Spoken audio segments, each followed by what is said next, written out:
বাগানে চলে এসেছি। একটা খুব বড় বেগুন দেখতে পাচ্ছেন, তুলে নিলাম। সবগুলোকে পিস পিস করে কেটে সরু সরু করে বেসন রেডি আছে। এরপর বেগুনগুলোকে বেসন দিয়ে তেল গরম হয়ে গেছে, একে একে ছেড়ে দিচ্ছি। দেখতে পাচ্ছেন, একে একে ছেড়ে দিলাম। খুব ভালো লাগছে যে বেগুনি তৈরি করতে। এই যে আবার একটা বেগুনি গরম তেলে ছেড়ে দিলাম। এরপর বেগুনগুলো হয়ে গেছে, মোটামুটি উল্টে দিচ্ছি। একটা একটা করে বেগুনগুলোকে উল্টাতে শুরু করলাম।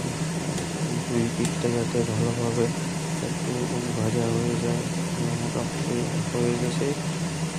এরপর এগুলোকে সবগুলোকে কেটে একটু তুলে নেব। এই যে দেখতে পাচ্ছেন, বেগুনগুলো বেশ ভালোই হয়েছে। দেখে তো বেশ ভালোই মনে হচ্ছে। যে সবগুলোকে তুলে নিলাম। এরপর এগুলোকে প্লেট থেকে তুলে নিয়ে সবগুলোকে নিয়ে বসে গেছি বেগুনি দিয়ে। আজকে সকালবেলায় মুড়ি খাওয়ার জন্য নিজে হাতে তৈরি করলাম। তো দেখা যাক, স্বাদ করা নিজে হাতে তৈরি জিনিসের স্বাদই একটু আলাদা।